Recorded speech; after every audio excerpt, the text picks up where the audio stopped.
AllBall TV. They scared, but I'm not. They don't like comentario. Y suscribe.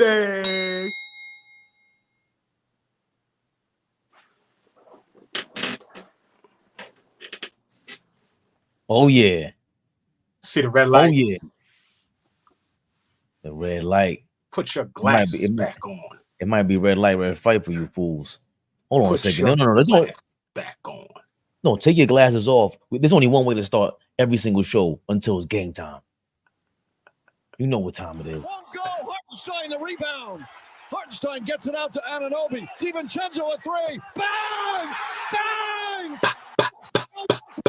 When you hear that double bang from Mike Breen, that's you know you did something good, baby. That double bang from our own Mike Breen. Good mustard jumpsuit, Mello. I see it. Good mustard suit. Horrible, Mello. Right now. Good fit, Mello. I got your back, baby. Good fit. Yeah, DMX in the background. Fabian PerspecTV, you heard it. Expected, so accepted. They don't like comentario y suscribe. My son can't even do that. My son is such a gringo, he can't do that. Are we live? Big Flea in the building, man. Corporate Flea today, y'all. Y'all know what it is. Corporate Flea. Big Danny Barry in the building. DB, what up, Wednesday baby? Everybody. DB, hey DB.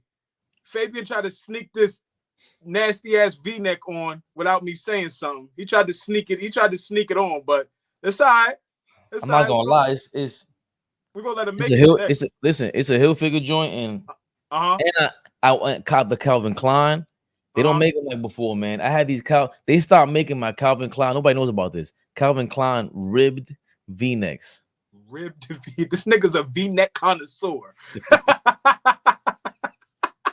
Yo, no, listen, just a family show. We trying to get this money, please. This is a family. You trying to flag us the other day. I don't know what YouTube was on, but I'm on to you, YouTube. Stop playing with me. Definitely something Flea said. I'm sorry, y'all. Sorry. That's all of us. I don't even know who. Like, let us know who's the craziest, because you know Julius will say it's you. Big Jew, nephew. He's voting you number one.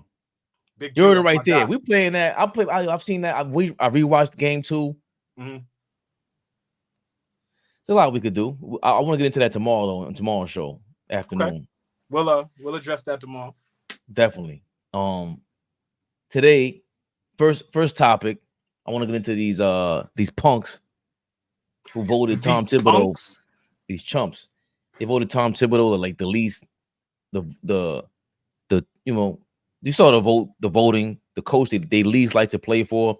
We got into it somewhat the other day. Number 1 is Thibodeau. Number 2 was Doc Rivers. I thought we would all agree to that. Piece of disciple harmony was going on. Boogie down, BX in the building. Peace, y'all. So I got it up here. But for me, it's like, how often do we have to hear that? What are they? Why are they saying that he's the least likely coach they want to play for, or the least voted coach, or whatever? How you say that? The players vote Knicks, Tom Thibodeau, Bucks, Rivers as head coach they least want to play for. Well, it's these goofy anonymous surveys that whoever goes around doing them, put a name on it, man. Put a name on it.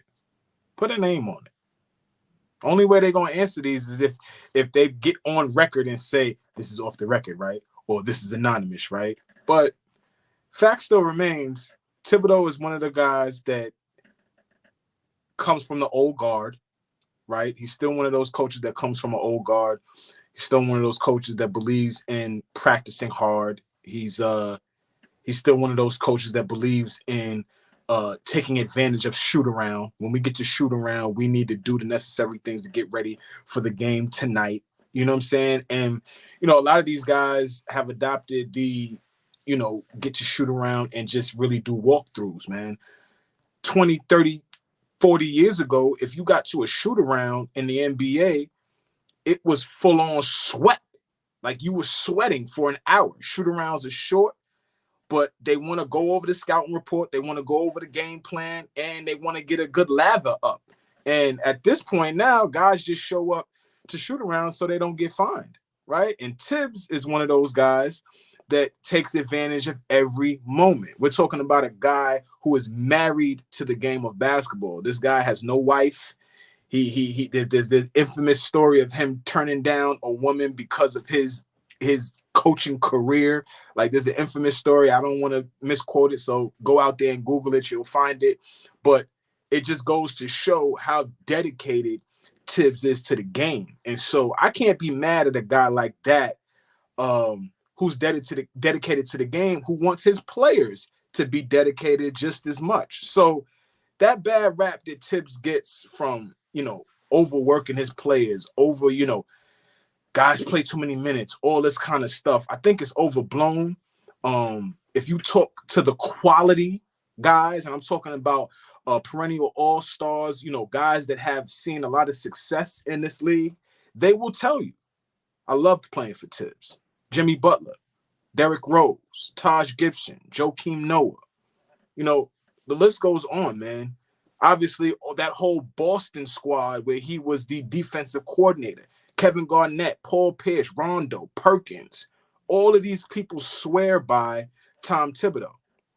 And it's no surprise that Thibs and Doc Rivers, who actually coached together at one time, are the two guys that were voted least likely that players want to play for. So I think it's all to do with nothing. If you are dedicated to this game of basketball, especially on a professional level, when he's asking you to give just as much effort on the defensive end as you give on the offensive end, I don't think that should be a guy that gets such a bad rap, right? He takes the game serious. I think over time, he has become more of a player's coach, right? You hear how Josh Hart talks about this guy. You hear how Dante DiVincenzo talks about this guy. Obviously, Brunson has a little bit of bias, but every guy on the roster right now, any guy that's come from a different situation, Julius Randle, like, lauds over Tom Thibodeau. So I think it's all to do with nothing. But I need you to jump in here because I've been going on and on and on about Thibs. I could do that forever. It just hit me that Doc Rivers and Tom Thibodeau were from the same Boston tree that won the championship. And it's interesting that 2008, ever since then, 16 years later, these are the two most hated coaches by players in the league. And it was like Doc Rivers, I would have thought Doc Rivers got that number. If you asking fans, Doc Rivers getting 90%. I don't think unless people start voting for their own coach, like the Golden State Warriors fans are going to go nuts about Steve Kerr. And they're going to say he's the worst coach of all time. Caller saying that people hate Boston. They do. They do, Caller. But I get all the criticism of him. I did want to point to when Carl-Anthony Towns has been, like, I guess, the most vocal about Tom Thibodeau. I don't remember anybody else being more vocal and just the snide commentary. I'm trying to be nice. Cat is also a guy who's had this stigma attached to him that he's soft from the day he walked into the NBA. So just wanted to put that out there. Do I believe he's soft? Not anymore. Did I once believe that he was a soft player? Yes. So it doesn't surprise me that a guy that has this stigma attached to him that he's soft is so vocal about not wanting to play for Tom Thibodeau. But anyway. I think he is soft. I think when he goes left and the way he finishes with his right hand is nasty. I think for him to be he was a #1 pick, rookie of the year. Him and Anthony Davis might be the two most disappointing players in the league for me, just in general. 6'10" above, and I thought they could do it all. And I think it's the motor. I know they've gone through they're both injury prone, but mentality wise, and I see, AD right now, he's going through it with the coach. He doesn't like that coach whatsoever, Darvin Ham. 1,000%. Like the situation. Ham is gone after this shit. No matter what happens. They're saying no. They're reporting that no matter what happens, they're keeping him. But gone. Pipe. I think he's going. I think it's gone, bro. Come on, Fabian. We've seen this song and dance. We've seen this movie before. This is probably the first time I've ever seen Anthony Davis actually publicly disappointed or not in line with, you know, who's coaching. First time I've ever seen him, you know, you can take his comments and direct them specifically at Darvin Ham. When you start talking about we don't know what we're doing out there on offense and defense, he said at points we don't even know what we're doing. You're talking about Anthony Davis, LeBron James, and three other professionals. So forget like I'm not reducing them to just having no names, but at this point it don't even matter. You're saying that the 5 professionals on the Los Angeles Lakers have no clue what they're doing in certain junctures of the game on offense and defense. That's a problem with Anthony Davis and LeBron James on the floor. That's a problem. And well, to bring it back to Thibs, I don't hear people talking like that about Thibs ever. No. Ever. You just said we just pulled up the article where he said he canceled his wedding to go listen. If my girl don't understand, it's not happening. Yep. You know, a lot of these guys are professional that way, and they want their players to be the same way. I got this guy up here. Shout out to Knicks Fan TV. They interviewed Brian. I hope I don't get his. Let me just click on his name. Brian Geltziler, NBA radio guy or Knicks radio guy, spoke on the Knicks, Tom Thibodeau specifically, and why players don't want to play for him or speaking up for him, basically. Okay. Want to work as hard as they need to work. Because if you do want to meet the work ethic that Tom demands of you, he will make you a better player and he will make you get paid. The only big contract Nate Robinson ever got in his career, it came after he filled in for Derrick Rose on the Bulls. Tom got DJ Augustine paid. If you buy in to what Tom is selling, he will get you paid. And there's 4 guys on this Knicks team this year that rolled up their sleeves and bought into what Tom was selling. And they're 4 guys that improved as much as anybody in the league as individual players. Obviously, Isaiah Hartenstein's one of them. Josh Hart's another one who had a increased offensive role with Randall out, and I thought excelled in it. Dante DiVincenzo to a similar extent, but he became a 3-point specialist. And then the last one, who hasn't been here that long, is Precious Achiuwa. Yeah. Precious Achiuwa has had the best stretch of his career since he's come to the Knicks. There's guys that don't want to work hard on improving their game, but if you don't want to work hard on improving your game, Tom Thibodeau is your worst nightmare. So it goes back to what you've always said. This guy's gotten people paid. Like I know AllBall says, or Brunson has gotten people paid. Dog, Julius Randle. That's a total turn. We did not expect after being drafted top 10 and then coming to the Knicks after the Pelicans run. We didn't expect this from him, all NBA type. I know, you know, there's a lot of criticism on him as a Knicks fan, but 2-time all NBA. As a franchise guy, it was just. We didn't think playoff. We didn't think getting out of the first round, and they were missing Mitchell Robinson. You kidding me? Mitchell Robinson, Precious Achiuwa, and Hartenstein. Joakim Noah, Taj Gibson. That big man, he's getting a lot of big men paid. That in an era where these guys are not supposed to exist. He's supposed to exist in this era. Hartenstein and Mitchell Robinson. Moses Malone 2.0. Luol Deng is a multiple-time All-Star under Tom Thibodeau. Well, hold on. Luol Deng that's like he was still a special athlete, no? Luol was a great player. So I'm not going to credit his career to be fully attached to Thibs. What I'm saying though is that he squeezed everything he could get out of Luol Deng to make him a 2-time All-Star, I believe, 2 times. Derrick Rose, one of the only point guards ever, legitimate at that size to win MVP. Obviously, Steve Nash, Steph Curry, but Curry comes after Derrick Rose, right? Like nobody knew that he would even have that 2011 season was special. I think they were a 60-win team, if I'm not mistaken. You could fact check that for me. Yeah. I think they were a 60-win team. So listen, man, Thibs knows about winning basketball. Thibs knows about getting the best out of his players. Thibs knows about helping slightly above average guys look completely above average, right? Josh Hart, slightly above average. Amazing season. Dante DiVincenzo, slightly above average. Has a career year. Let's not forget either. This is no surprise that Dante is shooting the basketball the way he is. For a year, Dante was in practice shooting with Steph Curry and Klay Thompson. So it is not a surprise that this young man has become the shooter that he is today. So, yeah, man, big shout out to Tom Thibodeau, man. Big shout out to Tom Thibodeau and where he's guided us to up 2-0, best of 7 series, first round, 50-win season, 2 seed. Come on, man. And Carla's in the building. She'll tell you I'm definitely somebody that I'm been a huge critic of Tom Thibodeau. Because I didn't know what he was doing with the kids, but it was tough for him. Like now, in hindsight's 2020, Obi is not anything. He's exactly what Tom Thibodeau thought. And even putting him in the lineup with Randall, how I wanted, I clearly was wrong when Indiana benched him. And what is he really doing in Indiana? A new team. You have Halliburton there. You have all. Come on now, enough is enough. And Halliburton's the guy we were supposed to draft instead of Obi.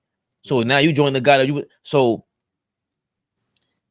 I've had enough criticisms about Tom Thibodeau. The one thing that has always stood out is the respect that he commands. I don't think Doc Rivers commands that respect from everyone or anyone except for what's the guy with the podcast? That's Patrick Beverley. He's the only one that gives Doc Rivers that kind of respect. But all the way down the line, when he was stung or always stood out to me was the way he benched Kemba Walker. The way he benched him was, subliminally telling the front office and everybody, I didn't want him on my team because he's not a defender, number one. You didn't get me a guy that could play defense. He's supposed to be this offensive threat, and he's not cut out for this, bro. No disrespect to him. He's a legend, everything. But I didn't want that. And the way he did it, I've always respected that. And he actually earned my respect in that moment, that press conference. If you could, while I'm rehashing this real quick, if you could possibly find this clip. The day Kemba Walker lost his job and lost the trust of Tom Thibodeau, we're playing the game against Boston. And we're up 3, something seconds to go. Boston gets the ball on the break, and Marcus Smart gets the ball on the wing. And Marcus Smart walks into a 3 and he ties the game. It's the game at the Garden. I don't know if it's a Saturday afternoon, but when he walks into the 3, when he catches the pass and walks into the 3, Kemba made a play to go to the paint first before he even made a play to come at the ball. And if you watch it, respectfully, we love Kemba, but it was just a bonehead play from somebody who is not used to playing defense.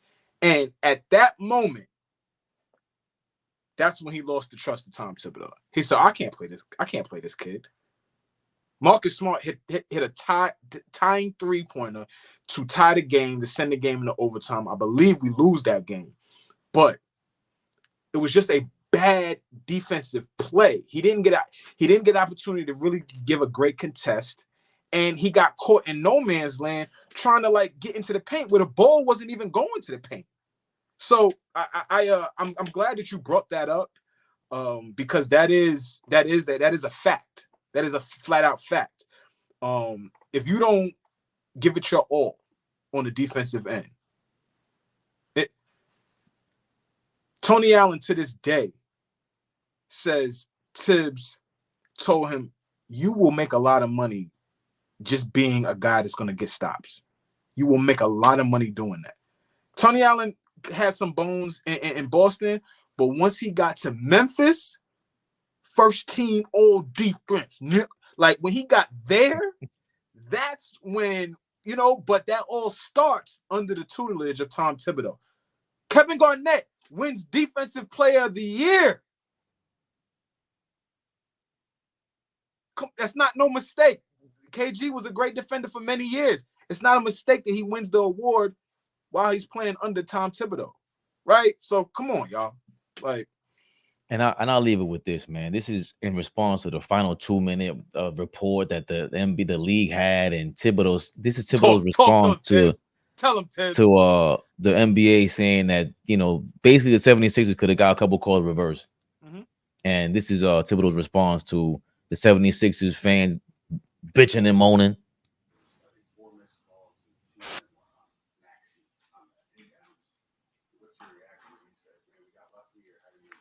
No, I'm more concerned with the 46-minute report.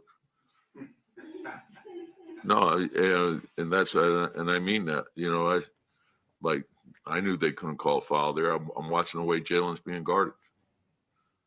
What, you know.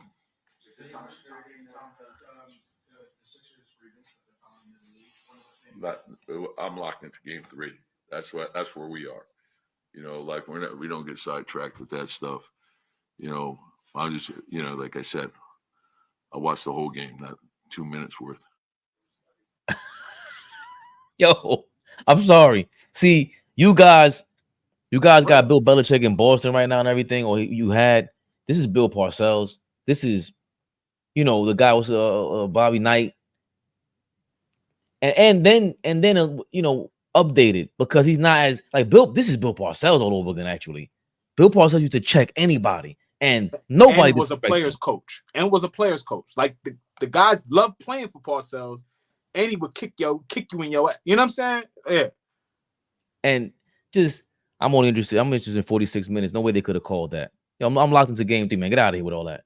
And just again, that's the one thing. No matter how much I criticize him, I'm like, let me see how he comes off in the press conference. Every time I watch him, I'm like, I see no kinks in his armor, bro. Nothing. He's always just, if I come off like just to be the way I come, I would like to see myself like, damn, I can't rock him. If I imagine being in practice with him and you talk shit to him, talk ish to him, and he comes back with just this, who are you? I don't care if I didn't win anything or whatever it is. Just his, again, what we talk about. Forget your experience.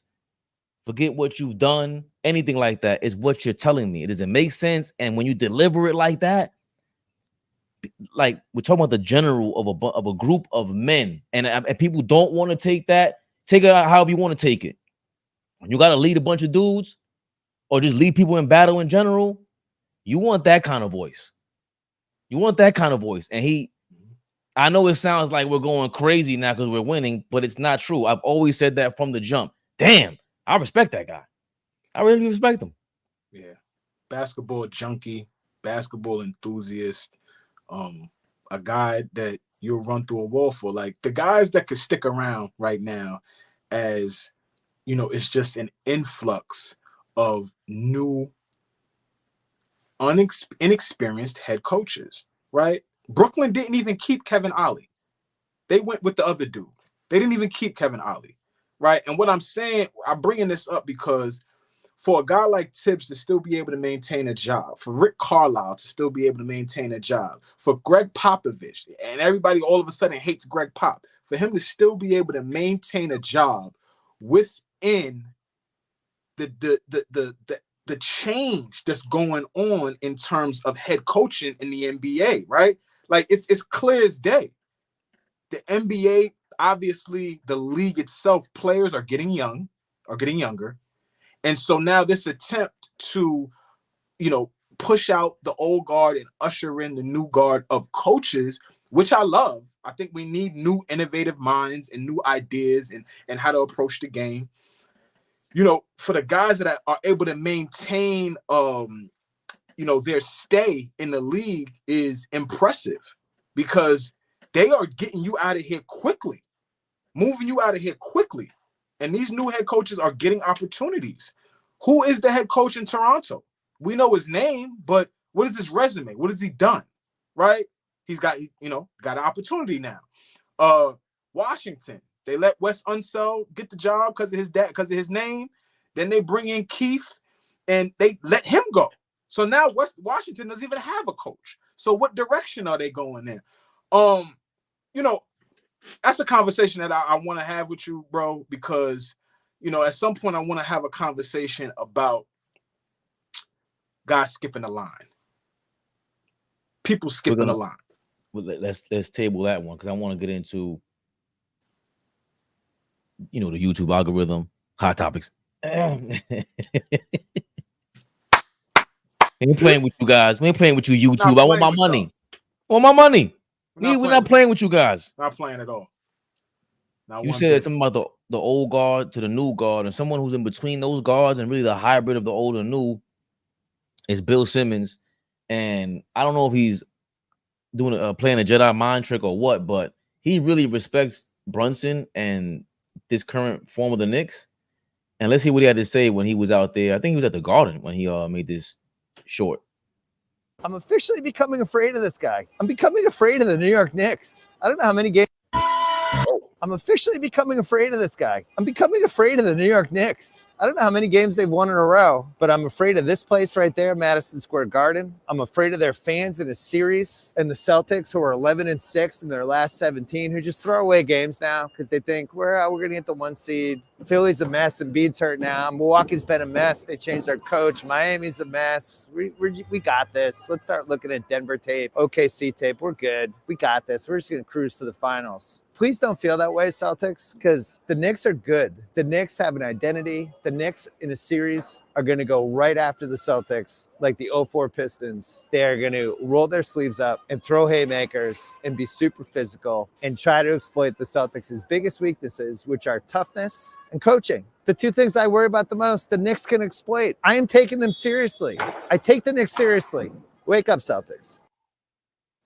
Heard you, Bill. Heard you, big dog. Heard you. Healthy fear. That just sounds like a healthy fear. That's all. Shout out to my man Alan. We're going back. Bumped into him a couple months back. Told him I was doing a channel. He's been commenting and just love that. Big shout out to Alan. Alan put me on to Bill Simmons. And he said, we always talk basketball. He goes, yo, I think you would like this guy, Bill Simmons. Like, who is that? Not realizing I will read some of his stuff on the ESPN 2, I think it was called back then. ESPN, some ESPN back, something. I would say ESPN back page. That is not the same thing.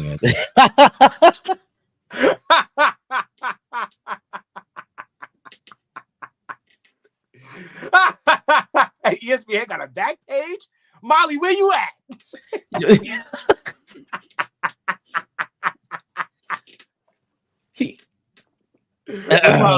We wildin'. It's happy hour.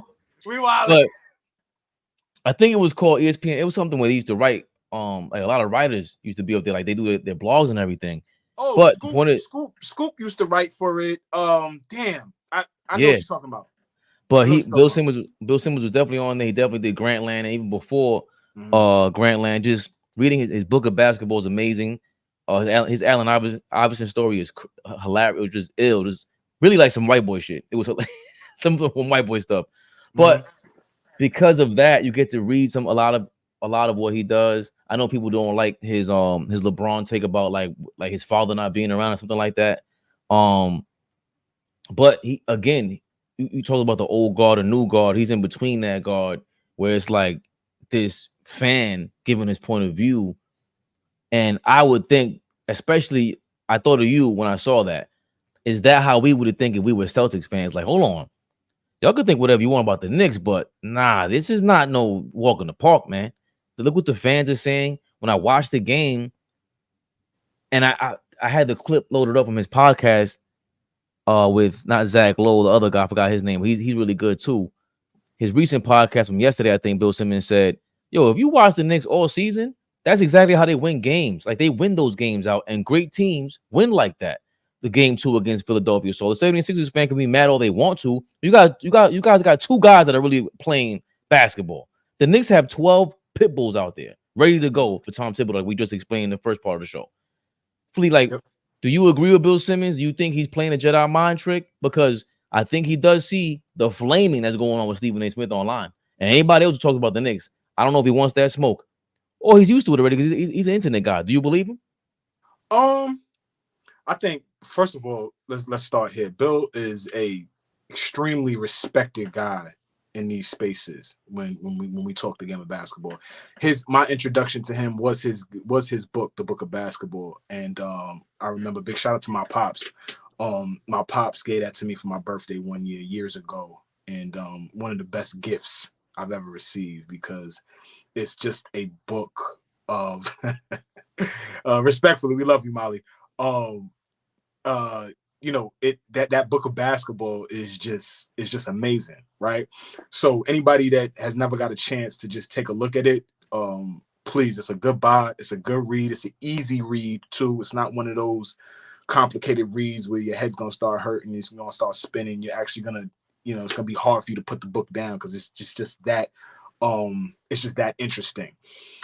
Do I agree with the quote unquote Jedi mind trick? No, I think he's being honest. I think we're finally earning the respect of people in circles around the NBA, right? I've heard a lot of people, not just Bill Simmons. I've heard a lot of people, even Colin Cowherd's goofy ass. Like, I've even heard him finally say, like, yo, this Knicks team is nothing to sneeze at. You got a game plan for them. You got to put together a solid scouting report for this team and approach them with caution, right?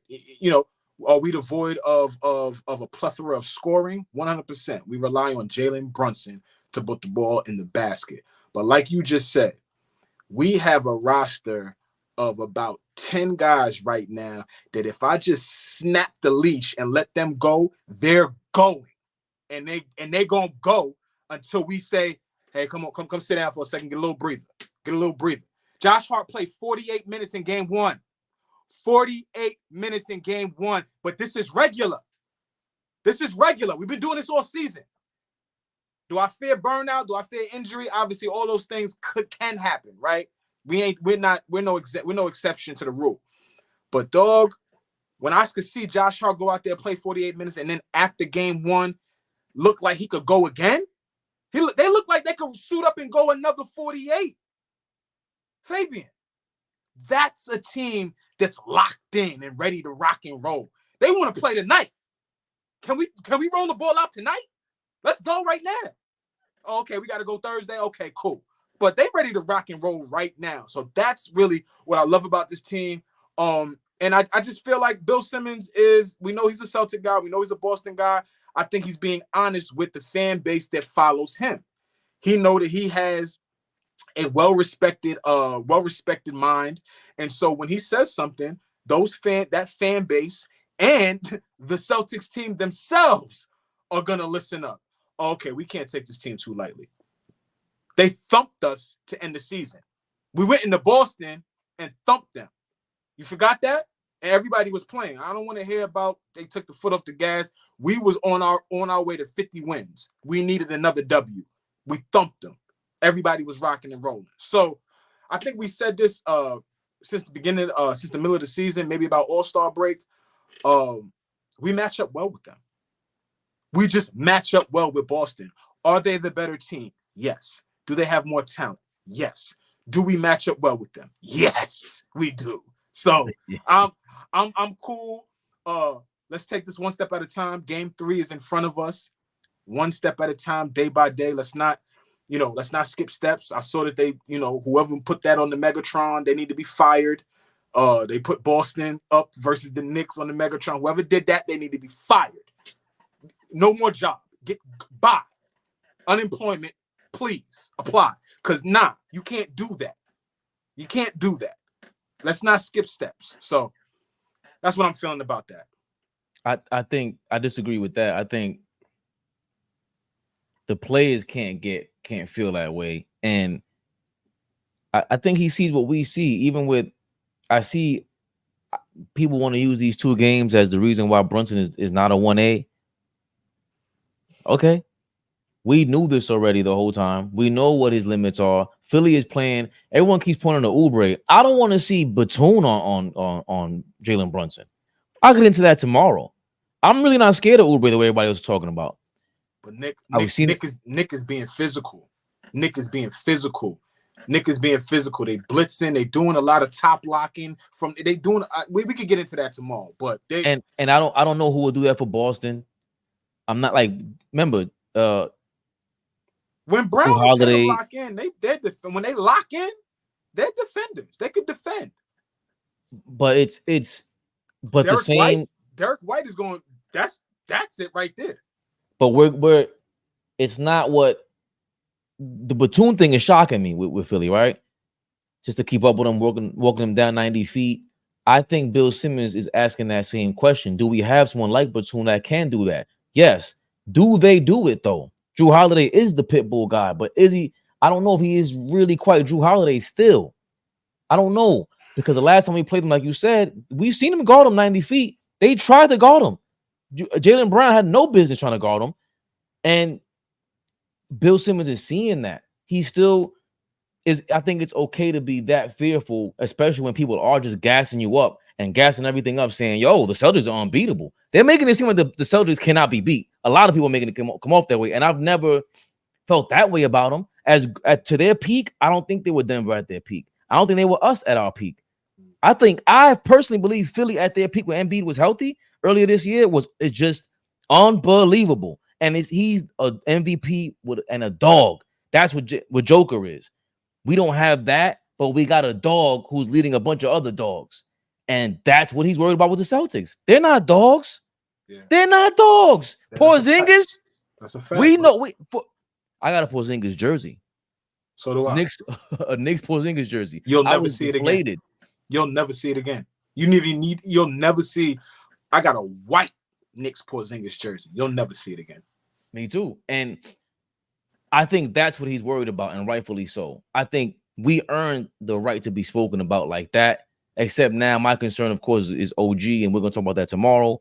But yeah, Bill Simmons. I'm just happy to hear Bill Simmons be Bill Simmons again, and not just be, the Skip Bayless, Stephen A type. And I'm glad to see that. Bro, listen, the most important thing, and I do agree with you, but the most important thing for me, appreciate you, John Smith. Yeah, I don't have the game on. I'm sorry. Hold on. Keep talking. I can hear you in my ear. Yeah, appreciate you, John Smith. The biggest thing I think that he spoke about, and he really brushed over it, but I think that's the biggest thing that stuck out to me. Coaching, man. Coaching. The fact that he is shining a light on Mazzulla and Thibs going head up potentially in the Eastern Conference Finals. My money is on my team, man. My money is on my team. I don't think Mazzulla is a good coach, but I think Mazzulla thinks he's a great coach and doesn't know that he's still a novice at this. I think there's a level of arrogance and ego that he carries in terms of coaching. Not so much who he is as a person. I don't know him. But I'm talking about what I see when I hear him talk about the game. Anytime I specifically go and listen to pressers after games with him talking, because I want to hear what he's saying. And he comes off very much so like I know the game more than any of you do. So don't even ask me nothing that you don't ask me nothing, because I know more than you. And for a young head coach to have that sort of bravado about him, that gives me cause to pause, because there is a level of humility that you walk around with as a head coach, because you always know that you can be better. You always know that you can be better. So I know that we can outcoach that team if it comes down to adjustments, coaching, all that kind of stuff. I'm fully aware that we can match that. In terms of talent, that's my concern, because they have legitimately 5 guys on that starting 5 that's gonna go get a bucket. He can go do it. I like what Carla, Carla's a big Boston Celtics fan, and her secret team is the Knicks. I don't put too much in press conferences, and I think he's humbled. I think he does have a fake confidence, to your point. And also, remember, this is even though the previous coach is not a championship coach. Ime Udoka to us was, oh my God, we are scared of that guy. Ime Udoka struck them in line. If Ime's the coach right now, Fabian, we ain't no smoke. Let's just wait till we get there. Remember what Braun said? What Braun said after winning the Eastern Conference Finals? They asked him about Golden State. He said, "Man, I'm not even thinking about them right now. Like, y'all chill." That's how I would feel if Ime was still on the sidelines. If he was still that head coach, Jesus Christ, I would be concerned about that Celtics team. Extremely concerned about that Celtics team. You lost the baddie.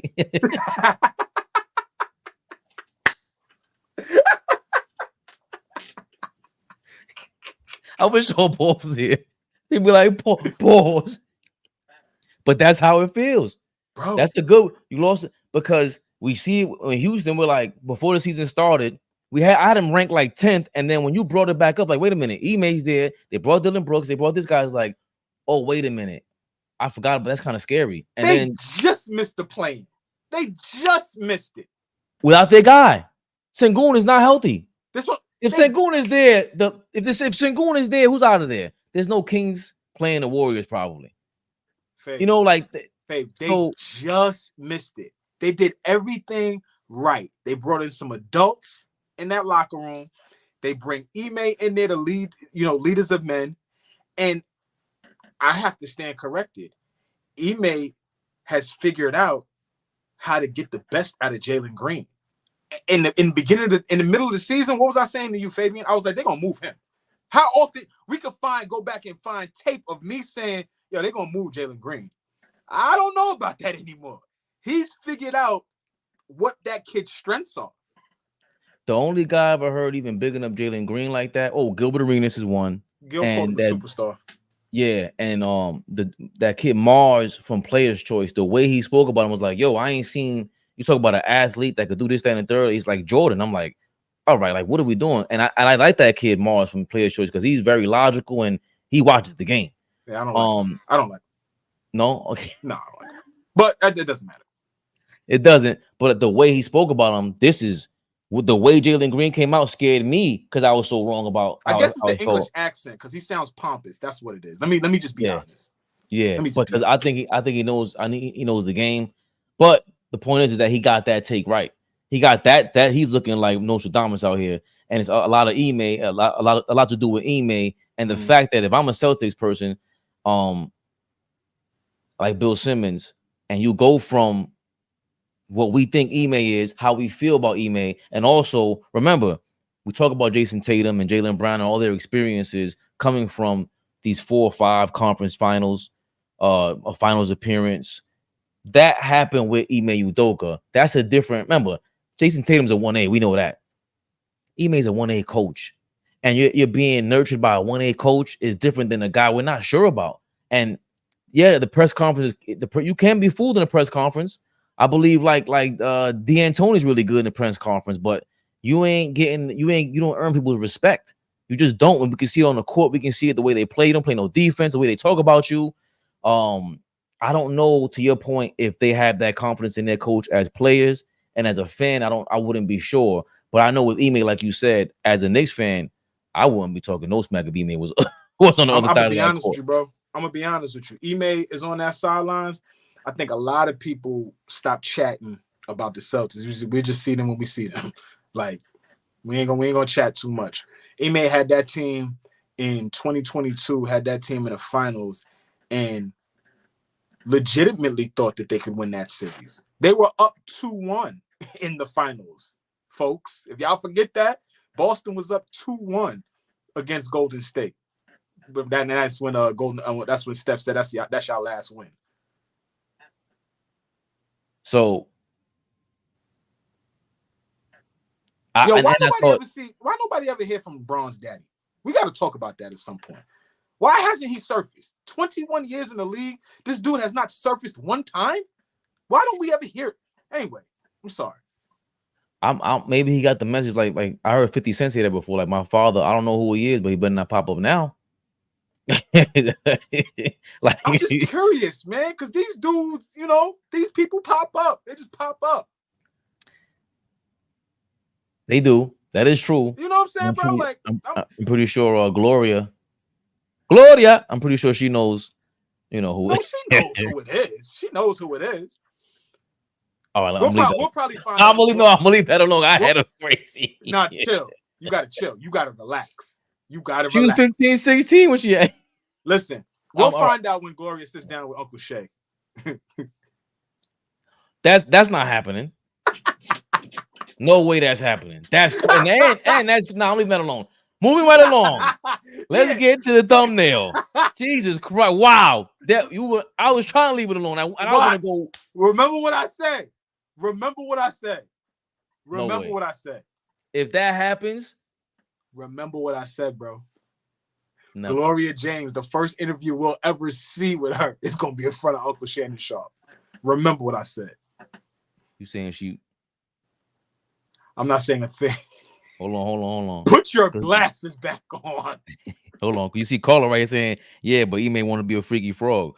You trying to tell me that Gloria, she's trying to make that leap across that Yo, I'm not. Hey, YouTube world, I am not indulging in anything that baby.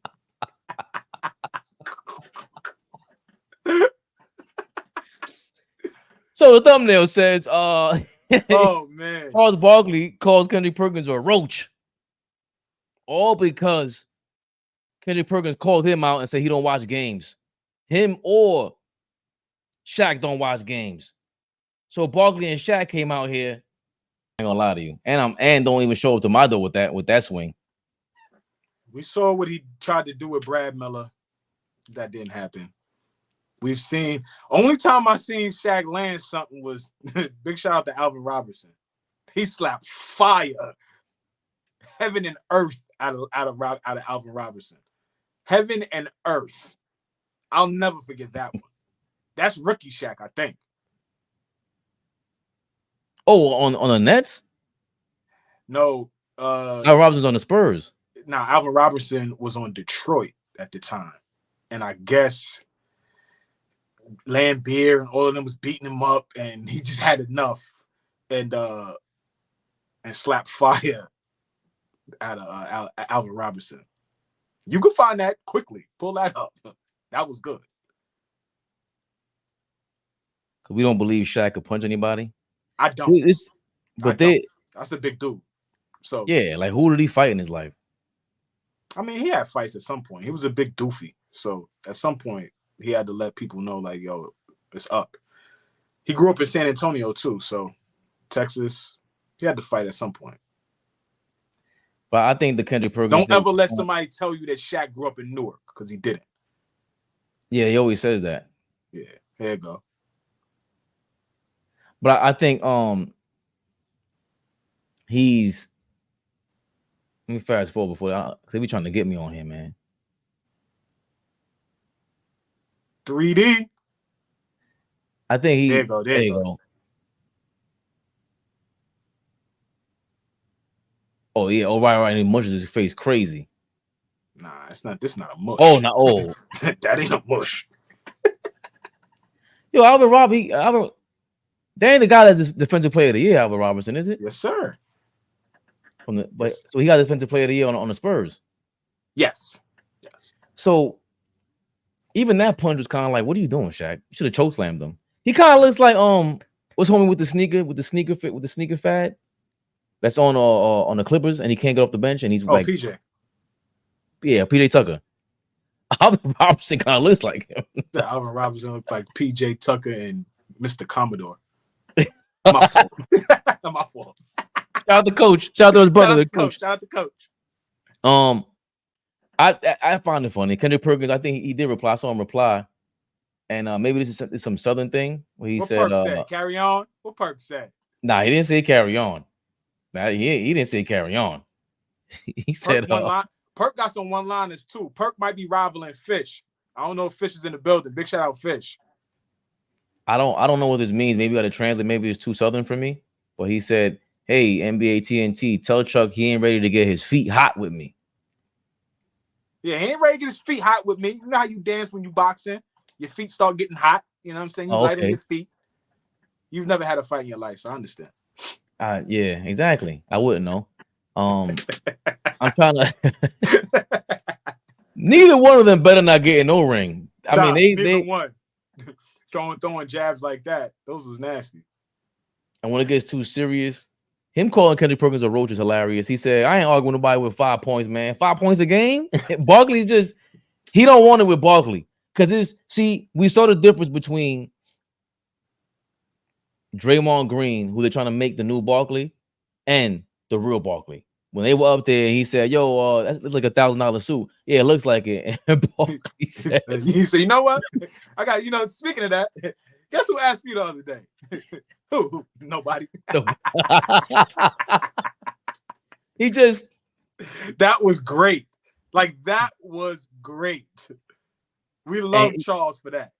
Love Charles for that. He's too witty. and he makes fun of himself. Like, even remember I always sound like a broken record, when that show first started, Shaq almost ruined the show because he was way too serious and took himself too seriously. Yeah. And Charles is just like, bro, I don't care. Like, bro, you're gonna ruin the show. Yeah. And we know about this because, you know, doing the YouTube thing, and we try, and we have homeboys, friends, peers, we meet people online. There's a certain chemistry that you, like we always talk about, for sportsmen, us, you can't even pay for, you can't buy this. So Shaq jumping on that show is like, Shaq, yeah, you funny on your own and everything, but that show, number one, is Barkley, and then number two is that chemistry between Ernie, Kenny, and Chuck. And Chuck, yeah. And if you disturb it, nah. So now you see Shaq jumping in, being big doofy Shaq, and jumping on Kendrick Perkins, being Shaq, doing his own thing, his own way. That's beautiful to see too. And of course, Kendrick Perkins is down to rumble, you know, the verbal bar as well. And he gets in on a joke. So I love that. Getting his feet hot, hilarious. Kendrick Perkins used to be a regular on Shaqtin' a Fool. A regular on Shaqtin' a Fool. That's a good piece. I mean, I know we spent a lot of time talking hoops. We spent a lot of time talking Knicks. You said something, and it would be cool, you know, just to kind of let the people know. I don't know how many people we got in the building right now, but that would be kind of cool to let folks know. Hey, me and Fabian didn't grow up together. We haven't been best friends for 30 years, right? This is not a friendship of longevity. This is a new, continuing, budding friendship. But I'm telling you guys, you would never know that unless I said something, because we just have this impeccable chemistry, as we do with AllBall and Dom. But we have this impeccable chemistry that you can't buy anywhere. You cannot buy it anywhere. So, you know, I thought, you know, I'm glad you said that, bro, because, you know, letting the people know that this is strictly organic. Nothing about this is you know, we put this together for 10 years. Nah, man. Nah. This felt right, and we doing this because you know, we get along well. Our relationship is great, and we love the Knicks, and we love basketball. So I've been avoiding. I've been so stuck on the production side that I have not looked to poke the bear and go and get Flea crazy and fog up his glasses. No Diddy. I got to get back on my game because I haven't heard Flea curse me out in a while. And now that I'm a masochist, no Diddy. But I need to get this guy going because the show is crazy when Flea is off the wall, and when that Flea thing just, when we rip it down like Wolverine, it's gonna be crazy. Damn, no Diddy. All that sounds flagrant. Yo, listen. That's why I said we love this, because guess what? Organically, he's going to piss me off at some point, and sparks will fly. What we got? What else we got? No.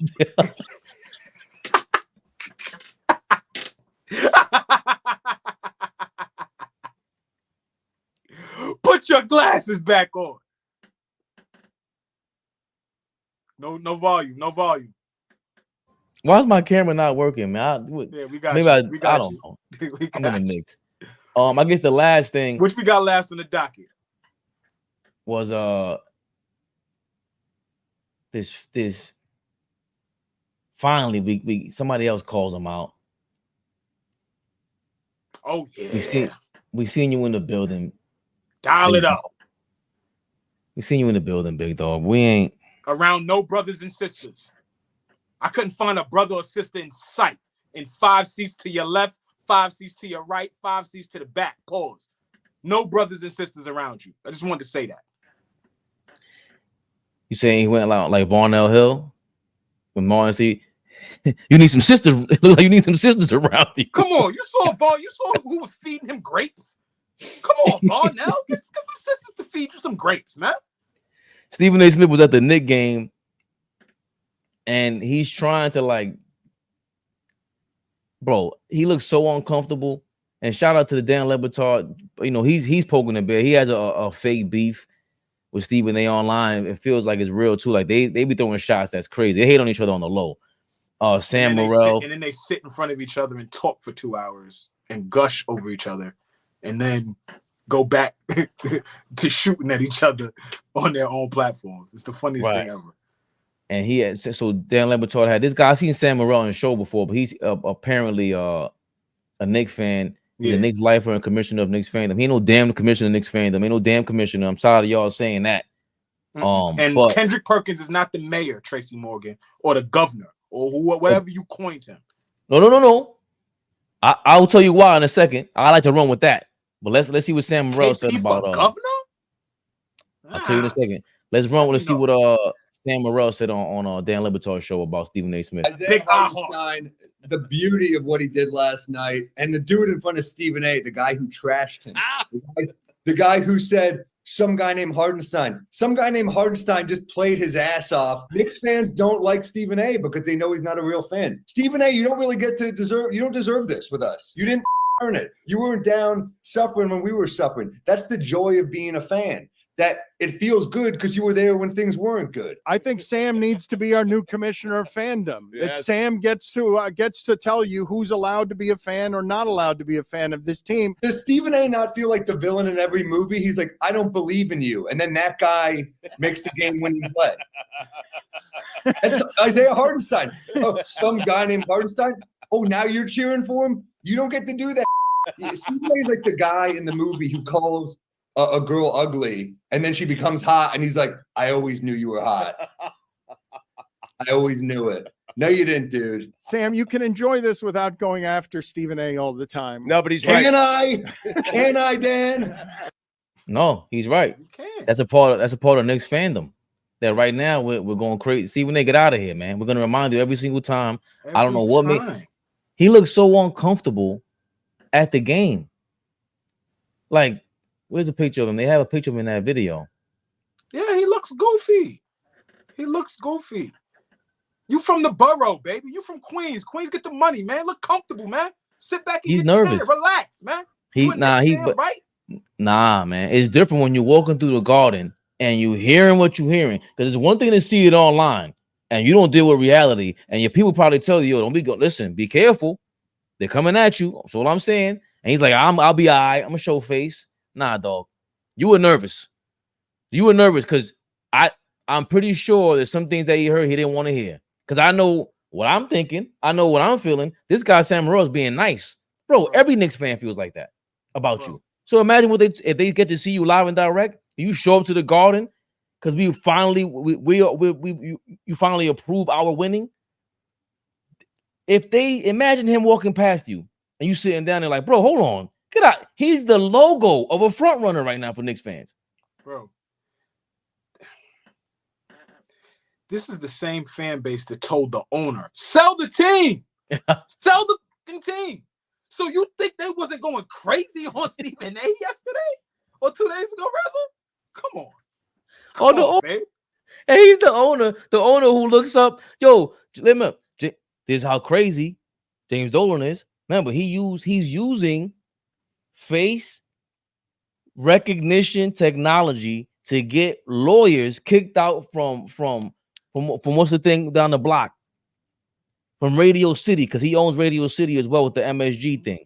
So he got lawyers that were a part of a lawsuit against James Dolan and the MSG.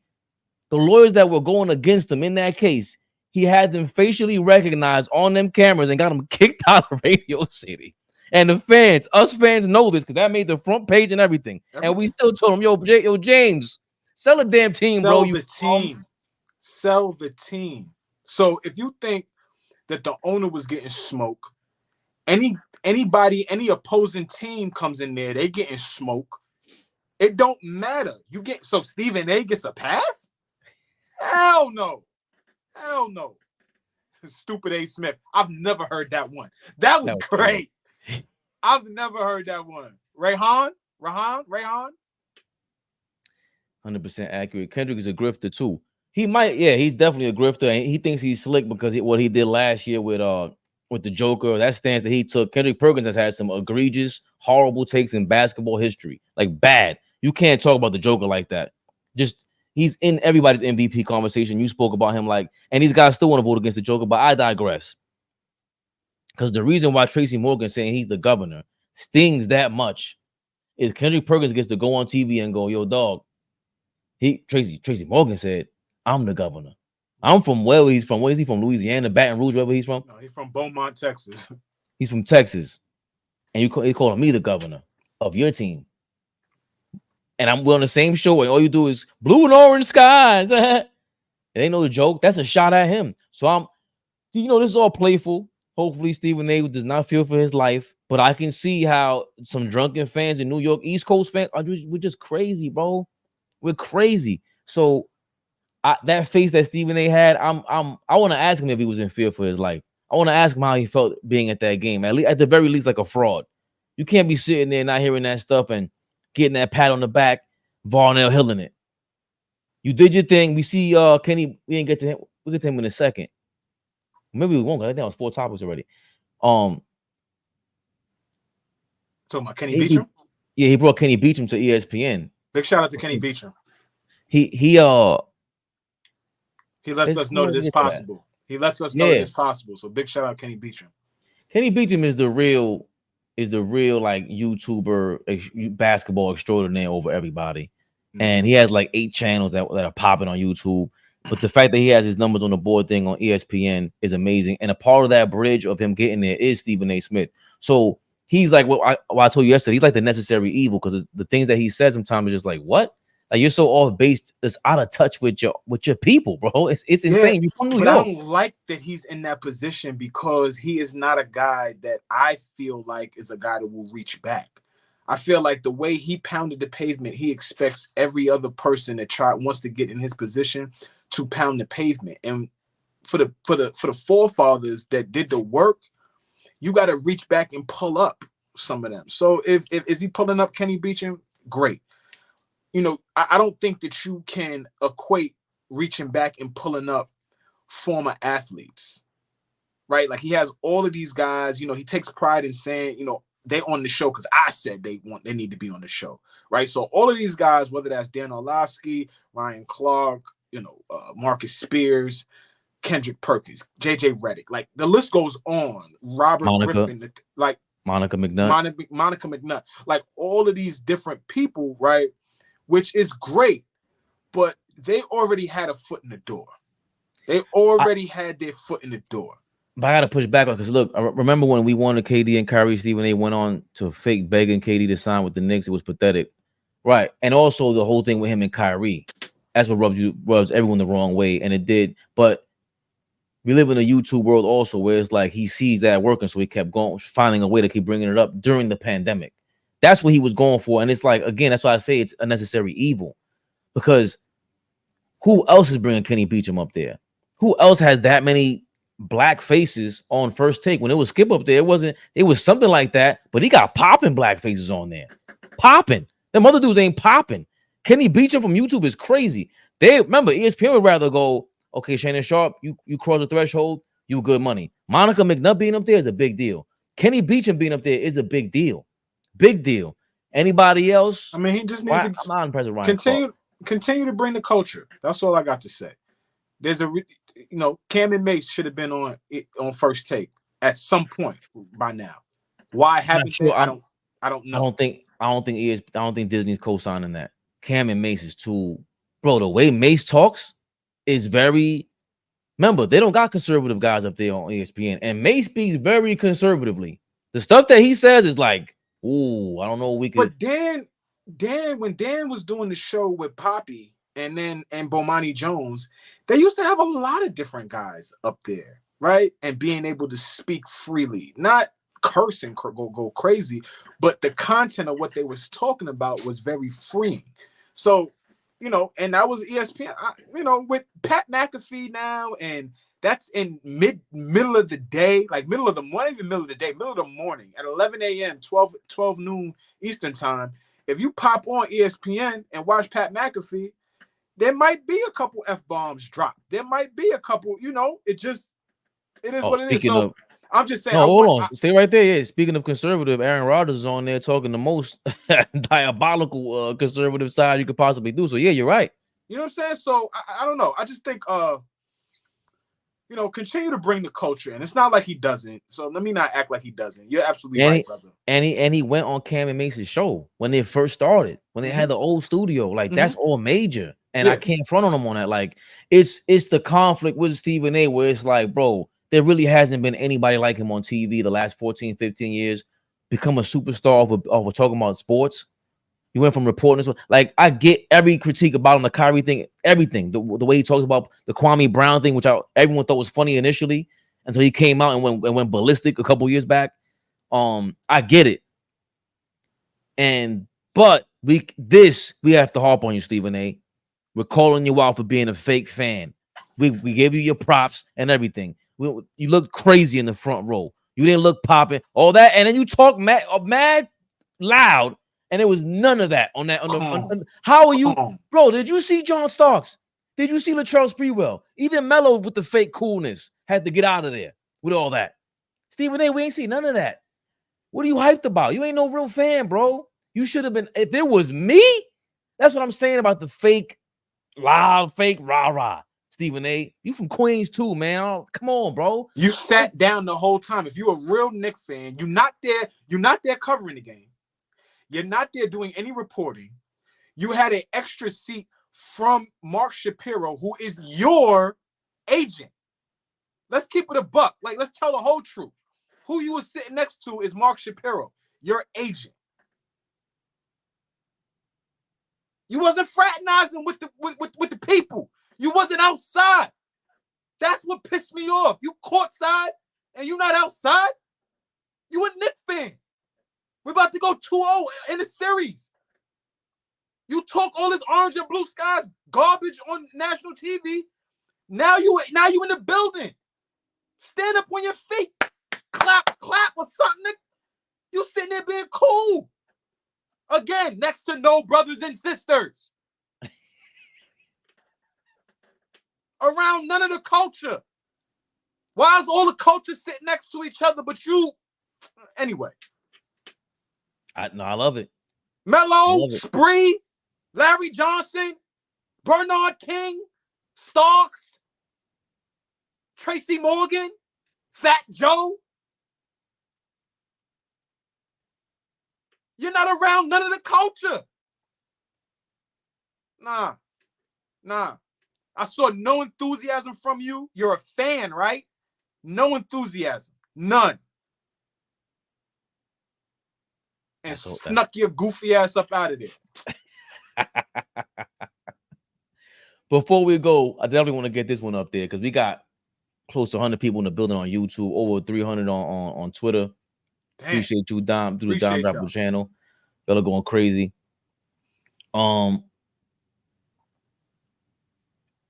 Stephen A. Smith is the new Michael Rappaport. Hilarious. Kenny Beecham on ESPN now. The famed YouTuber, numbers on the board on ESPN. He was on ESPN talking about Kevin Durant and the Phoenix Suns and how they might be like the worst front office moves in history, I believe. Kenny, which would be the bigger disappointment if bounced first round? Easily, the Phoenix Suns. Okay. This team has Devin Booker and Kevin Durant, and you're trying to tell me if they lose, they'd have one playoff series win, and it was when Kawhi Leonard went out with his injury. That's it. It's one of the most expensive teams in basketball. We can get one series win. And the big thing about it is that with the Dallas Mavericks, if they lose in the first round, there's ways to tinker this roster to get better. Because we're over the second apron in Phoenix, and because we're so much in the luxury tax, we already paid Grayson Allen, there's no real way to make this team better. Nobody's going to be lining up for Bradley Beal's guaranteed $100+ million over the next couple of years. So it's either you keep Kevin and Devin and run it back, or you have to make the decision between those two. Well, listen, you can look at it that way. That's one of the ways. I'm not sure if he said it there, but he definitely said it here. I knew it was going to be a graphic. They got Kenny on the quote. So the quote, if the Suns don't make it out of the first round, it is one of the biggest failures a front office has done over the last 20 years. What do you think about that? One of the biggest failures in the front office in the last 20 years? I didn't know you had this dialed up, or Big Flea would have did his homework. I like to come prepared, so I appreciate you throwing this one at me and testing me a little bit.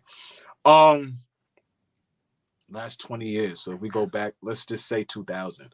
The last 20 years, any other...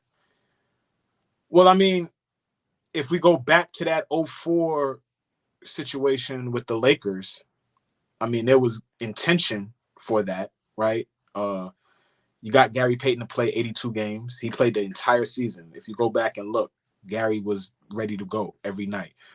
Obviously, Shaq got hurt. Carl played half the season. Carl literally played 41 games and then was ready towards the middle of the playoffs. Kobe was in and out of the lineup with injury that year too. That's one I can think of. I would have to sit down and think about that, but just for the conversation, I don't think that you can just go into these things thinking that you have three of the best players on the court at all times, that constitutes winning. I just don't think it works like that anymore. Y'all are playing in a series right now against the best defensive team in the NBA. I don't really care if y'all got it going or not. There's no offensive cohesion within that Phoenix Suns team right now. Is that due to them not having a traditional point guard? Maybe. But they do not run anything. They don't run a thing. Yo, Kev, it's your turn. Hey, Book, you got this one down. Brad, you need some? Right? Like, there's no offensive cohesion to what they're doing over there. And shit. Minnesota is really like packing the paint on some old school shit. They packing the shit out the paint. And if these guys don't shoot it well, they're not going to win. They're not going to win. Nobody had over 20 points last night for their big three. Nobody. So, yeah, I don't know if I agree with Kenny because I would have to do a little bit of more homework because I know there's some other deals out there that's just like, what happened with that? But absolutely a disappointment that they didn't figure this thing out as the year went on. And I don't think they have the right coach. That's just me. I 1,000% disagree with him. There's no way I'm a Knicks fan and think that that's the worst front office job in the last 20 years. Impossible. What is he talking about? You got to have one, though. I mean, what you got? That's nowhere near the top. What you got? With the way we traded for Carmelo, I'm going there first. And if you want to go even, I'm out of here. Yo, wrap this up. Wrap this up. Are you kidding me? Are you kidding me? The way what's even worse than that was the trade. How we traded everybody for.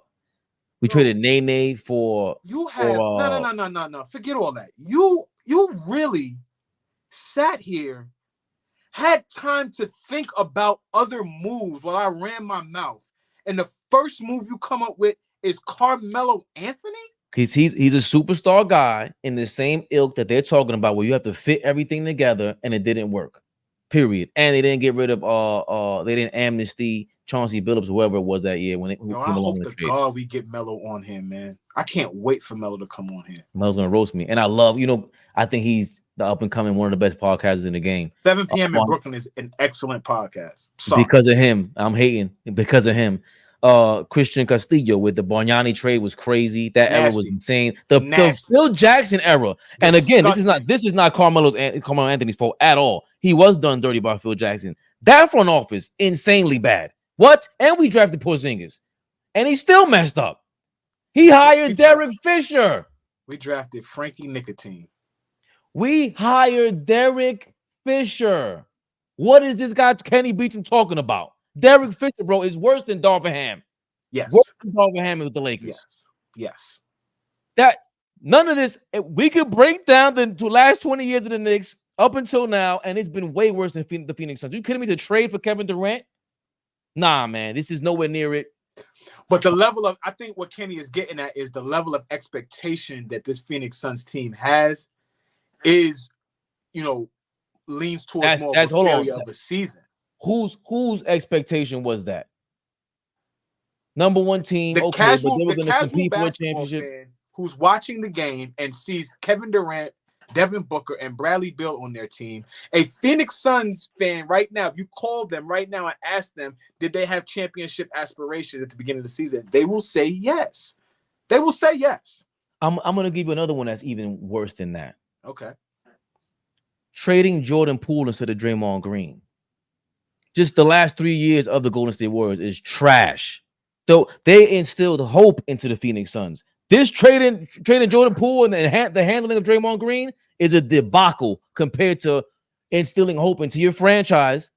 Real hope over the summer, getting Bradley Beal. That's real hope. That's not messing up.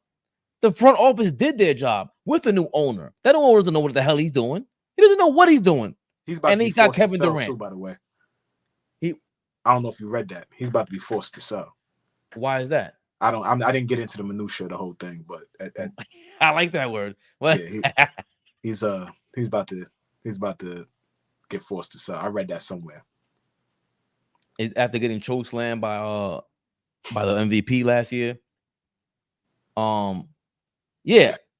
Because he got rid of Isaiah Thomas as a special advisor for some reason. There was something going on with him having Zay as it's gonna come out. It'll come out soon. We'll hear about it. But this is really? Yeah, this was I read this recently. If somebody's in the comments, they could kind of back up what I'm saying. Because I know I'm not talking out of left field. Matt Ishbia, Suns owner. Let's Google this real quick. Yeah. I read something. Is running his projected twin payroll with another he purchased. I don't see anything so far. Okay. He's trying to get it. He would love to get his hands on an NFL team in due time. And that was in February. Okay. 17 hours ago, Adrian Wojnarowski is talking about how he's running the projected luxury tax because of the Bradley Beal deal, the extension with Grayson Allen. Oh, with Grayson Allen giving him that extension. Yeah. Yeah. It's a heavy payroll over there, and you have a fairly novice GM in James Jones and a fairly novice owner in Matt Ishbia. So they got to get creative. And the way the CBA is set up now, and you got to earn your check.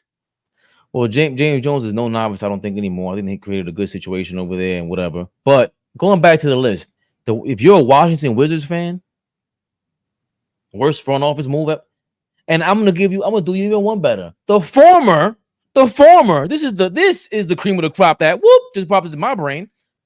The former Phoenix Suns coach is currently embroiled in the worst front office in NBA basketball right now. Fabian perspective, expected, so accepted. Big Flea, Knicks Rehab. Appreciate everybody that tapped in tonight. We love y'all. You can't do that. And that front office is you got to be kidding me. Wait. You read about them. That Detroit front office is not Monty Williams' fault. I'm not even trying to blame him. They have a bunch of nepotism and all this kind of stuff going on over there in Detroit. Yeah, well, they hired Troy Weaver. And Troy Weaver was he was supposed to kind of clean up that mess over there. He was the assistant GM to Sam Presti out in OKC. So Troy, he knows his way around it a little bit. He's back. No, he's not back home. Troy is from he's a DMV guy, DC area. He knows the game. I'm just saying, give that a moment. They were a bad team this year. Give that a moment. That's gonna turn. Give that a moment. That's where I stand. I'm not about to step on the back of Troy Weaver and Monty Williams. Give that a moment. I'm going to step on the back of the Detroit Pistons front office messing up and looking crazier than the Phoenix Suns, even if they lose in the first round. I mean, that's fine, Fabian, but you're talking about a team that has some of the cream of the crop on their roster. I don't care how you slice it. The expectations of their fan base and their casual fans says, this team should find a way to be, championship contenders. It just is what it is. We know that compilation of players ain't gonna cut it. It's just not. It's not a good compilation. They're all individually great players, but put together, it might not work. And you see it right now. They down 0-2.